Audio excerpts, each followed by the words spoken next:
I was a huge fan of R&B and stuff, and Cherish was one of those groups that I've really listened to back in the day. And so I was just at my house, and this was during the pandemic. Right. And I ended up making the song one morning because I just saw someone on their Instagram, they got a new car and they were playing it. And then my phone started glitching because it was like 1%. I just woke up and I forgot to charge my phone and just started glitching and started saying like, lean with it, bounce with it, lean. Like it was just tweaking. Right. And so like gave me inspiration. I just made it in like an hour and a half and that was it. Magic of the record. DJing in different countries too, which taught me a lot. Right. Especially playing in Ibiza. Ibiza was probably one of the top places I would say that taught me how to be a DJ. What did you learn from Ibiza? I would open up for like David Guetta at his shows. I would open up for Martin. So it was like different stage build outs and each time was a different experience. But I learned the most playing with Guetta because like it was a main stage sound. Right. You know, and like had a lot of commercial fans, but there was a lot of people there that knew underground too. So It's Powertools, and we got ACRAZE in the house. What is up? Go. Now, it's ACRAZE or ACRAZE? I think it's ACRAZE. I heard you say it started off as ACRAZE. Yeah, so it was ACRAZE. Oh, ACRAZE. Yeah, So I'm yeah. even messing it up now. Yeah. There was so many like different ways of saying it, but then I just got to a point where I was just like, I feel like everyone's starting to say ACRAZE, and I feel like it rolls off the tongue easier that way. Right. So you just kind of, everybody f***ed up my name, but I'm going to just roll with it. Yeah, I was just trying to, I kind of liked, everyone like mispronouncing it because it kind of like became like a thing in like interviews, like how do you pronounce your name? People would ask me, it'd be like a topic of discussion. Almost. Right. But where did you, the name, did you just kind of put the name together? So I used to be called DJ Caution in high school. And it was after a graduation party. After we graduated high school, my boys were like, yo, you should DJ our, the graduation party. And so I did, and that's when I fell in love with DJing. That was like my first technical show as a DJ, but I didn't really DJ. It was like off a computer. So I would play one song, and then the next song, and the next song. So you just made a playlist. Basically. Right. And then the next day, we were cleaning up, and they wrapped me in caution tape, and they're like, DJ Caution. That's hilarious. And then eventually I got into like, music and stuff and actually DJing. I was like, I can't perform under DJ Caution. That's crazy. Right. What DJs, when you started DJing, like that first gig, were you listening to DJs? Was there local DJs who were you into back then? Local DJs, there was this guy named Magic Mike who was you know Magic Mike? Yeah, of course. Yeah, so I used to go to like see him at like, he was down in Orlando somewhere. It was like, I forget I think it was House of Blues. Right. But he would always play like, like Tech House, like the big anthems and stuff. And like, I fell in love with like his performance and, and then just like growing into like, the EDM world, Skrillex, Hardwell, Dubs. Right. W&W, like all those guys. So you kind of like at that point in time, EDM's just like really peaking. At that time when you're getting into it. And like your first couple of songs that you produced were actually like trap records. Correct. Like straight out so when you got into production, like who were you, not emulating, but who were you inspiring to do when you were doing trap music? Early on, I was making like club music, like Jersey club stuff. Right. And like that was like the era of where I started. And then like Skrillex started playing my stuff. And then eventually I got into trap music, but like Flosstradamus, Yellow Claw, all those guys were like super inspirational for me at the moment. And I don't know. How did you go from Skrillex playing your record? How did Skrillex get your record? How did that connect? One of my old homies, 4B. So he was friends with him at the time. And it's funny enough, it's like Skrillex still plays it. Like he played it last Ultra at his set. And it's like 7 years old, bro. It's like I really wish I could redo this record because it's so bad. I gotta redo the drums. Just give me a shot. I'll send you a new version. Now, 4B, you actually put out your first record with, right? Bang Bang. Yeah. Right? And how did that relationship start off? So we started off just like, I was just like sending music to, I'm pretty sure through my homie Bilo. Okay. Bilo was also making like trap music as well. And I think that's how the ties were connected. He was sending him music, and then like, it's just like, how the DJ stuff works, right? One DJ gets one, and they're like, oh, what song is that? Then they send it to another DJ. And that's just kind of how it all trickled in, so. Nice. And I read, and I didn't know this until the other day, like Do It To It was like your second or third house record you'd ever put out. That is crazy. Yeah. And to have that type of explosion on your third record, that had to be insane. It's definitely magical for sure. Because the first one was Funky Town. Right. And I put that on Mercer's label. I forget the name of it. But yeah, that was like the first record I did. And I still like, I hate playing Funky Town now because like, you know, it's just like old production that I've done. Right.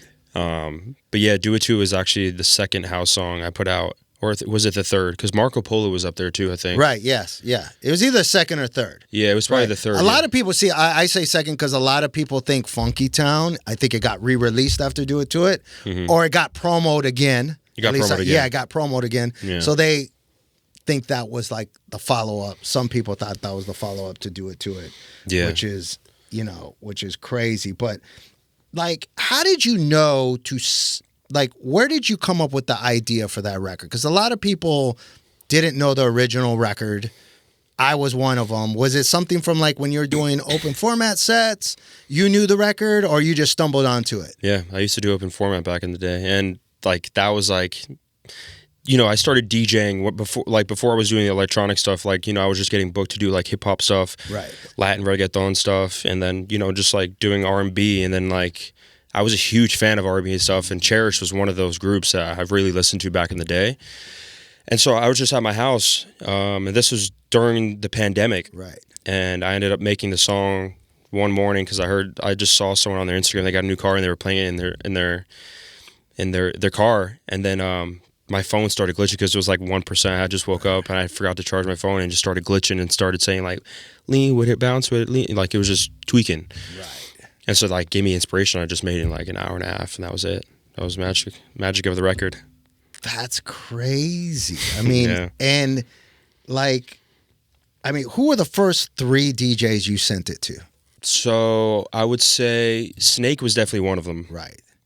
And he was an early supporter of yours. Oh yeah. Yes. He was a huge supporter, man, and I was like blown away by how much he actually supported the record, man. He was like, he brought me out during his like New York set and said this is going to be the song of the summer song, maybe the song of the year, like, and he wasn't wrong. Right, you know, right. He has such a great ear for music. And then, I mean, every DJ was asking me for it. It was crazy because I remember One Hard Summer, everyone on the lineup on the main stage played the record. Right. And I hadn't even sent it out to like most of those DJs. I just remember like hearing everyone play it, like Joyride played it, Mala and them were playing it. I forget who else played that day, but even Martin. And you're just sitting at home at this point. I'm just watching this all unfold. It was insane. That had to be crazy. I mean, and then I think it really took off legs when Zed opened up his show. 100%. I think that's when the world, like, it went like, everybody is like, this is going pop now. Yeah, man. It was crazy because he hit me up, and it was during EDC. He was like, yo, I'm going to use your song as my intro. In my head, I'm like, I only have the intro version. How are you going to open up with this as an intro? Like, I'm just confused. Right. But then I didn't make it to a set because I was at Malase. It was all the way across EDC. Okay. But my manager was there. Right. And after, everything went happen, everything, the fireworks went off and everything, he texted me with like, bro, like 20 O's. This was crazy. And he sent me the video and I saw how he mashed up the Squid Games intro with that. Crazy idea, man. Crazy what a legend idea. For that. And you go from like basically 25 shows a year to like almost 200 shows overnight. Mm-hmm. Now, my question is, because nobody's ready for that. Nobody's ready for that. And I had a similar situation on my first record. But my question to you is, like, DJ-wise, how long did it take you for where you're going, man, my sets are now rocking? There had to be a workup, because you weren't playing. It's not like you had 10 years underneath your belt of playing house music and DJ sets. So how did those first, like, I guess, few shows go where your song is popping off? You now got to go in and do an hour, 2 hour sets. Was there a kind of, I'm going to work through this type of process? I didn't know what I was playing at the beginning, honestly. I had no idea what I was playing. Right. And, I mean, it took me like, I feel like now I'm in the era where I'm like, I feel super comfortable when I'm playing. You're an expert now. Yeah. man, but at first, like it was tough because like you said, I didn't know too much about anything, Right. and it was hard for me to like get off the ground of like knowing what I was playing, and there was just like, I don't know, I look back and I'm like, man, I wish I could redo all those times because I was playing like, you know, whatever felt like I thought was cool at the time, and you know, it kind of aligned with, you know, there was like 2000, like ever since like Do It To It came out, like everyone was doing like the 2000s remixes, so like that was like a part of my set because like that was like my sound at the time. Right. But yeah, it took a while to kind of like get into being a good DJ, I would say. Right. That had to take like 6 months or so, like Probably where you felt comfortable. And it was also like DJing in different countries too, which taught me a lot. Right. Especially playing in Ibiza. Ibiza was probably one of the top places I would say that taught me how to be a DJ. What did you learn from Ibiza? So, like I would open up for like David Guetta at his shows. I would open up I did stuff for like Martin. So it was like different stage build outs, and each time was a different experience. But I learned the most playing with Guetta because like it was a main stage sound, right? You know, and like had a lot of commercial fans, but there was a lot of people there that knew underground too. So, but yeah, there was like a mixed crowd. So like, it also like taught me how to be a performer as well, because like, you know, I was engaging with the crowd a lot, and like, yeah, I don't know. I felt like I had to really work for those sets. Right. And by like the 8th set, I really felt like I had a lot of Ibiza, you know, fans at that time. Kind of the same thing in Vegas, you know, like my first set in Vegas, my agent was like, yo, they weren't very happy with the set. Like, you got to start playing like, you know, some sing-along records for these people, because I was playing like pure like underground tech. So they were like, bro, you got to switch it up. I'm going to educate them in Vegas. Yeah, so like it really, I mean, each city and each like country has taught me everything. So like where I'm at now, like I know exactly what I'm doing with my set, and like how to like bring out each person, each different, I don't know, I guess culture, I would say. No, you're absolutely right. And I'm sure playing with Guetta, I mean, Guetta is a great DJ at the end of the day. 100%, take away all the records he produced, he's still a really good DJ. Yeah. So I'm sure you kind of started really soaking that in and started seeing some of the greats, like, okay, that's what he does. That's how he programs, you know. And it's also, too, I think, when you play at a crowd like that, and maybe you're not a household name for them, you kind of have to earn it on the decks and the music, and really like win them over by not like, I'm walking in as Guetta, you know, because, you know, most of those people were there to see Guetta. And the other thing is, like, I feel like for Guetta, he's like, I have a different set because like I have to play records that like sometimes people may not know, but I'm like playing like edits and stuff. His sets are just purely his music. And that's like, you know, something that's inspired me. I really want to just be able to do that. But I also like playing like other people's records. I like playing remixes and edits and like, but he's like Calvin, you know, like he just plays all his own music, which is incredible. Absolutely, man. I mean, Do It To It, I don't have to tell you, but I'll tell the audience. This is how big Do It To It was. Over 1 billion streams. I have these stats right here. This was mind-boggling even to me. Platinum in Denmark and Italy, double platinum in Canada, New Zealand, Portugal, and Spain, triple platinum in Australia and Poland, diamond in Brazil, France, and Mexico. I mean, that's how big that record was. Now, it had to be a blessing and a curse, you know, afterwards, because now you're like, I'm touring all over the world, I'm making money, this is great, but I got to do a follow-up. Yeah. That had to be kind of difficult for a second, right? To kind of figure out. 100%. It took me like a year to put out a record. I didn't know what I was doing. Like, it was funny because I did have, I had a record that I was going to put out. It was a remake of "Loving You" by Kiss, and that surfaced, and like a lot of DJs were asking for that. Right. And Gene Simmons, I'm pretty sure the part of Kiss, like, is the one that he was like, yo, I'm down to do this. And like, we did like the whole face painting. It was crazy. Like, it was really going to be a thing. But I ended up just like pulling it back because I think someone else did it. And I was just like, I want to try and be original. So like, I ended up doing the record with Good Boys, Believe. Which did pretty well because it did gold in like some countries, and which was cool. But Yeah, I think the record after that I was really excited about too, which was "Take Me Away," which sampled Tasha Bedingfield, but it was also like a tech house kind of feel. Right. Yeah. Once you got the second record out, did it feel like the monkey's off your back? No. Right. It's still because that song was still lingering. Yeah. I honestly think like I also had the pressure of like my label on my back, so like, you know, it's tough being in a very huge record deal, right? And wanting to be like, because I didn't want to make pop music. That's not exactly what I intended to do. Like, so it was tough, like having people like, especially like a huge corporation investing so much money into a project. Like, I wanted to be a certain thing, and you know they didn't see eye to eye, and you know that's why I feel like where I'm at now, right? Because I'm not in the deal anymore. Right. So now it's going to be a completely different ACRAZE. You know, you're going to see a lot of different music. I'm really going to start pushing the boundaries a bit. So I'm excited for what's next, but yeah. So just so people can understand, you signed a long-term deal, which most artists do at their very first contract. And if you really think about it, I mean, Do It To It is really stripped down. It's sub-bass. It's an underground record that went pop, right? Yeah.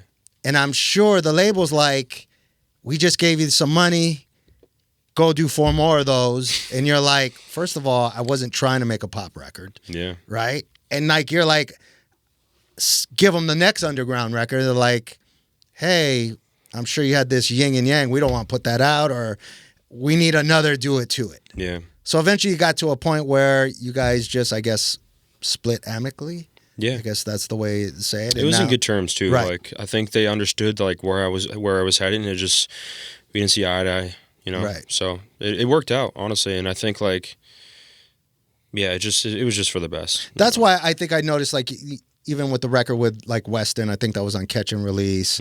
Like you're starting now, you could start to expand and put out the stuff you really want to put out. Yeah, man. I mean, a lot of this I've been here since like March 1st, right?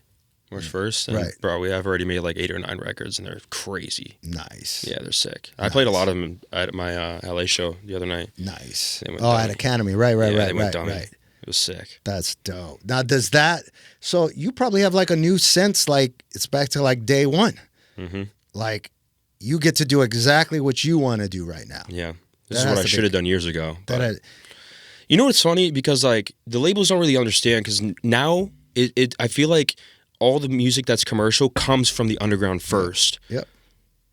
Like before it was never like that. And also, you know, we don't have, back then social media wasn't as big as it is now, obviously, right?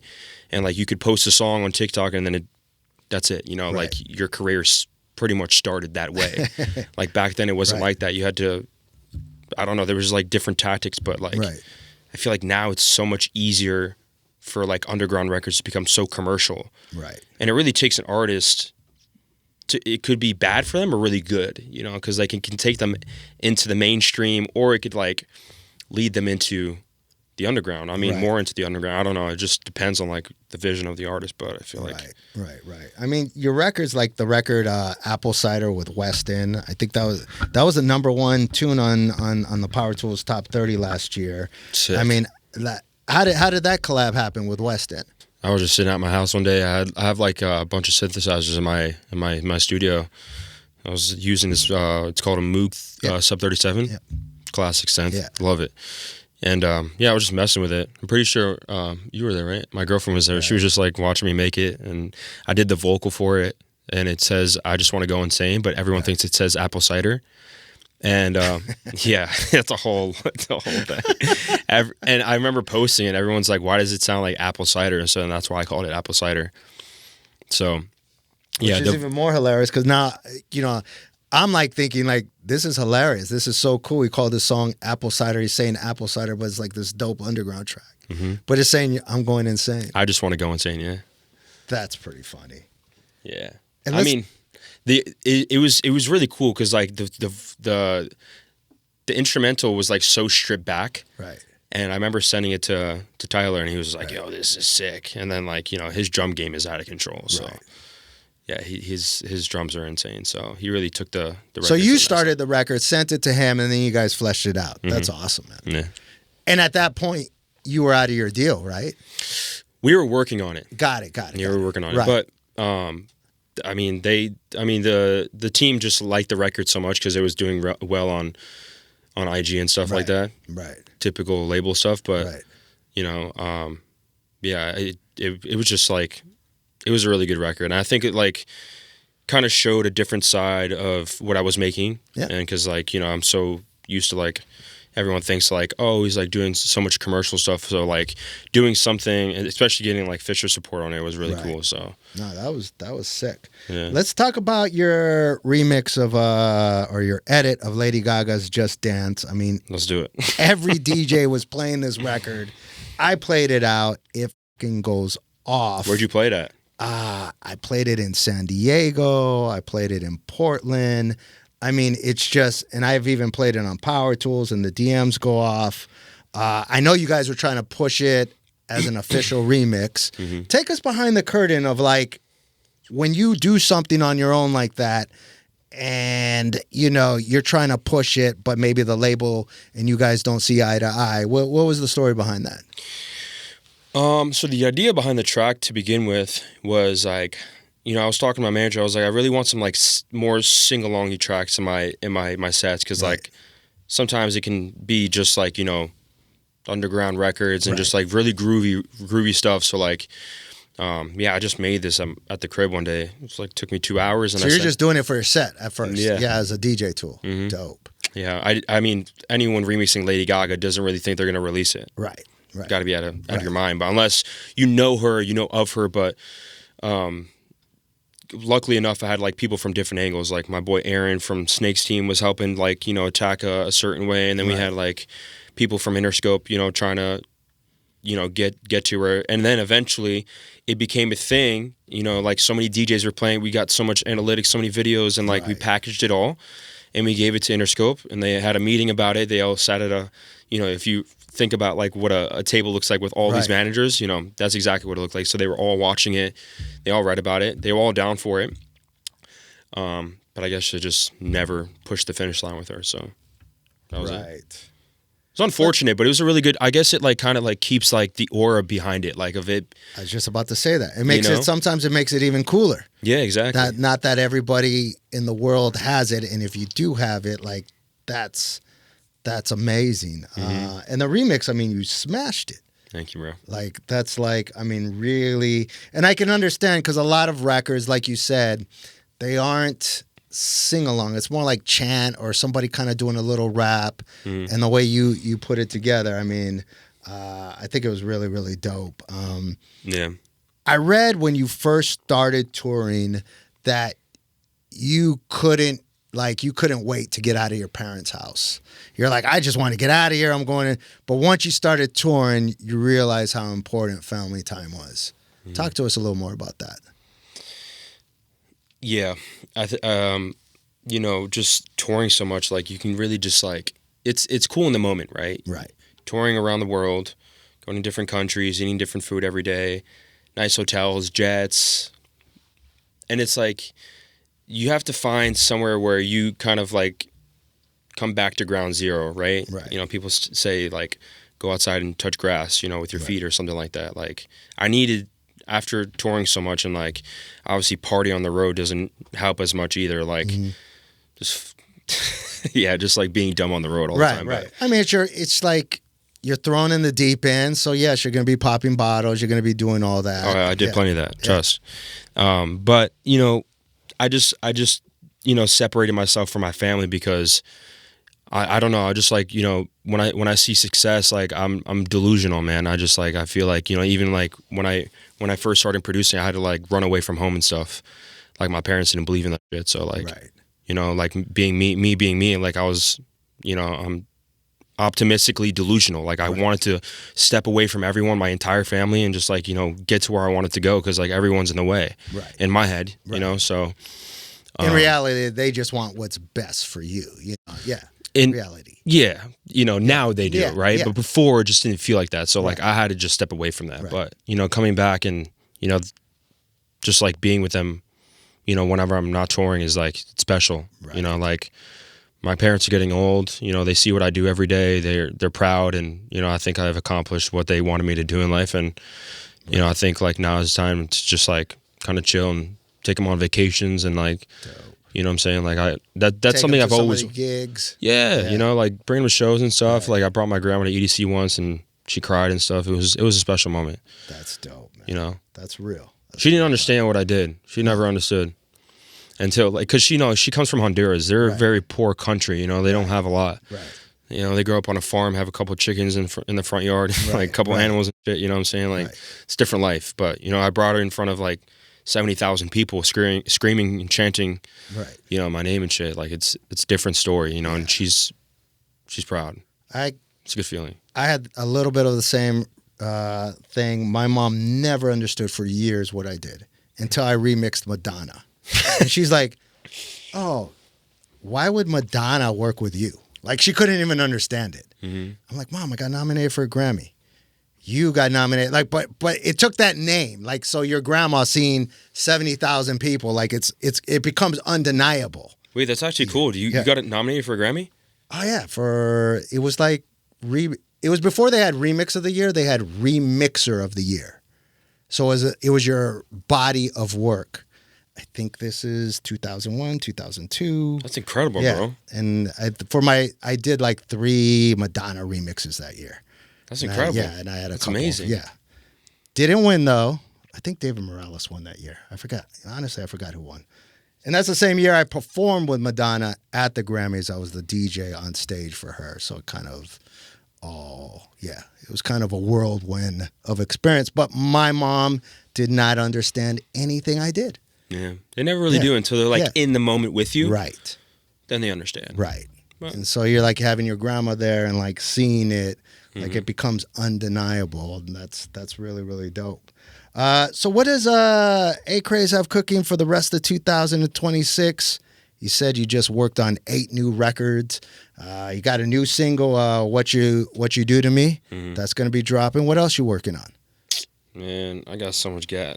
So much music, honestly, bro. A lot of gas, I ain't gonna lie. I just got to figure out plans for everything, you know what I'm saying? Right.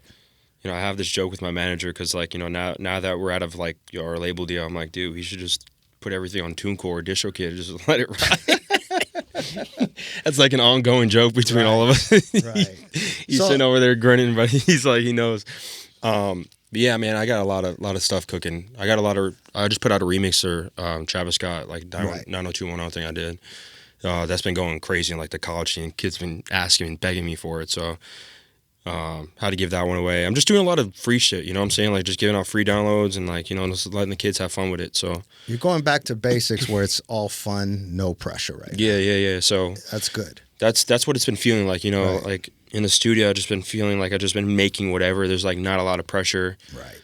And I hadn't felt like this in a long time since like Do It To It, like when I was making it in my bedroom. I'm sure you've gone back to the basics. And when you get back to that basic, I feel that's when you do your best work. 100%. When you're just like, okay. When you're in full control. Yes. Because like when other people are in control and there's other people you have to like worry about, like, I owe this person money or like, you know, the label is just like, I'm so happy where I'm at now. It's just like I feel free. Like the like chains have like kind of like lifted, you know. Any of these maybe be an EP, develop into an album? Shit, I might have to, honestly. Right. I thought about an album for a while too. I surfaced that thought for a little bit, but it just didn't work out the way it planned. No, I think you just be creative and just keep on dropping music, you know, and have fun. Yeah, I also just feel like I need a vision for an album. Right. Like I don't want to just put out a bunch of records and just call it an album. Like I really want to have like a good vision for it, like, you know, like how it starts, in the middle, in the end. Like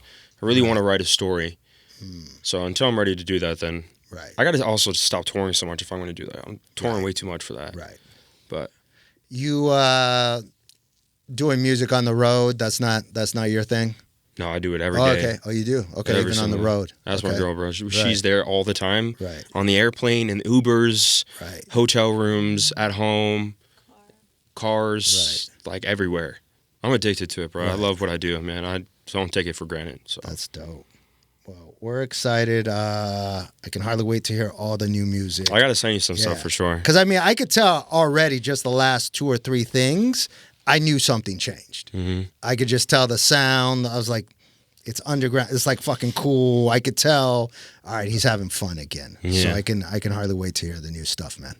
I got to send you some stuff to play on the radio. Dope. Let's do it. Some unreleased joints. I like it. All right, man. It's good having you on Powertools. Thank you, brother. All right. Powertools.